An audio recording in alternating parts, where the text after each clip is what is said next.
250 years of slavery, 100 years of Jim Crow, sharecropping, the Ku Klux Klan, lynchings, bombings, mass incarceration, the separation and destruction of the black family. All of that has had an effect on our mind. Our mind needs to be decolonized. We today are experiencing mental slavery, not physical slavery as once our ancestors had to endure. In my book, 7 Steps to Decolonize the Mind, we take you through every step to start releasing the chains that's on your mind. He or she who controls the mind control the person. It is in the vested interest of the white supremacist system to keep your mind bogged down in a mental slavery, throwing entertainment, throwing drugs, throwing alcohol, anything they can at you to keep you bogged down. You got to free yourself from mental slavery by purchasing our book, 7 Steps to Decolonize the Mind, today on Amazon. Make sure you share it with your family, share it with your friends. Everyone can benefit from decolonizing the mind, because once your mind is decolonized, you will never be put to sleep again.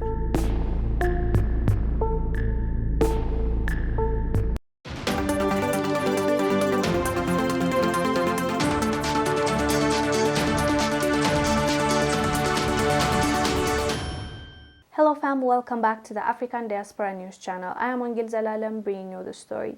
Today's story is coming from South Africa. There's a huge protest in South Africa going on right now. From the clips that I have seen on Twitter, as well as people sent to me, the protest happened because of Jacob Zuma's sentence to prison for 15 months. And his core supporters do not believe in this sentencing. They're saying that this is a witch hunt concocted by his rival, Cyril Ramaphosa. Let me show you some of the clips, some of the protests, some of the lootings. We'll come back and discuss.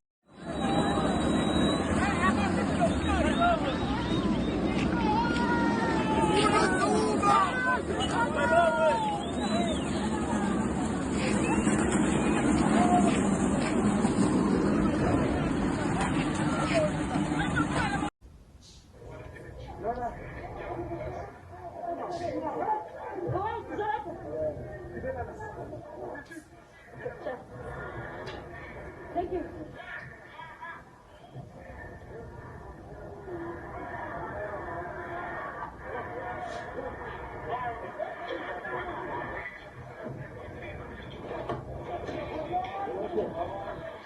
Unbelievable scenes coming out of DQ Square as of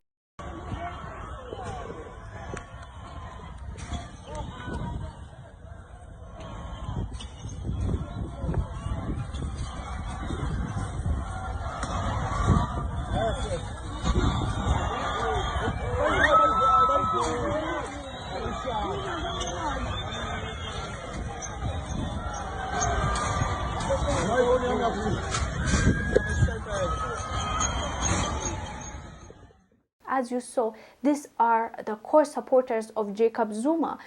Actually, Jacob Zuma's son posted a video as well, and that is getting, I would say, mixed reactions. Some are saying, your dad was corrupt, so why are you even speaking? This is not the right time for you to speak.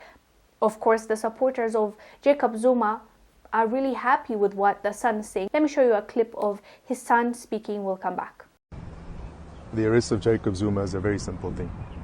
He's my father. I love him to bits. He shouldn't be in prison. And we're going to fight to get him out, no doubt. It's not a joke. Free JZ. The reason why it's a problem is people think that you are incarcerating one man because of whatever reason is being given.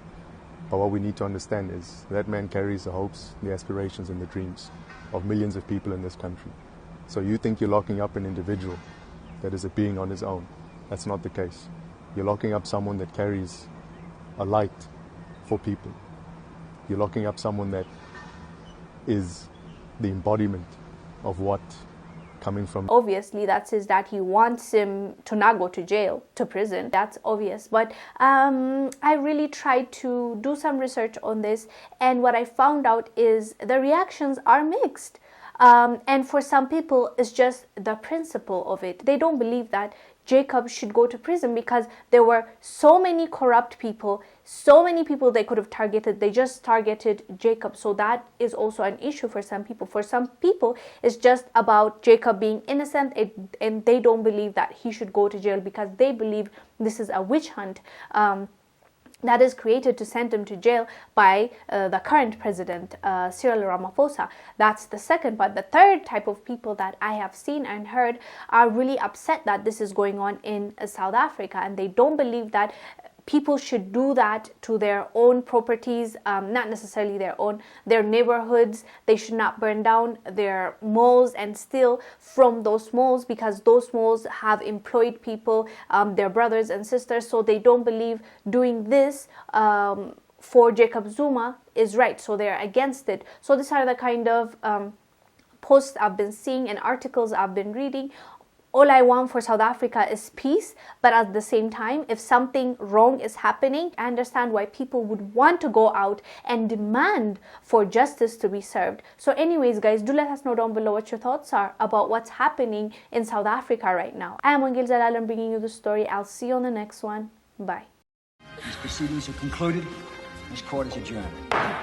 All the shit I did for this motherfucking company, you. You ever had a great idea stolen from you and didn't know how to go about getting justice?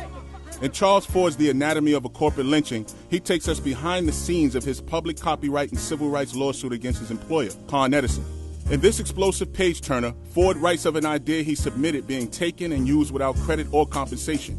In a book where no names have been changed to protect the guilty, Ford details how he stood his ground legally against theft and racial discrimination. Ford's exploration of a corporate lynching attempt inspires readers to pursue justice and fight back legally in the face of corporate opposition and retaliation. The Anatomy of a Corporate Lynching is available on Amazon worldwide in paperback and on Kindle. Find Ford at author Charles Ford on Instagram.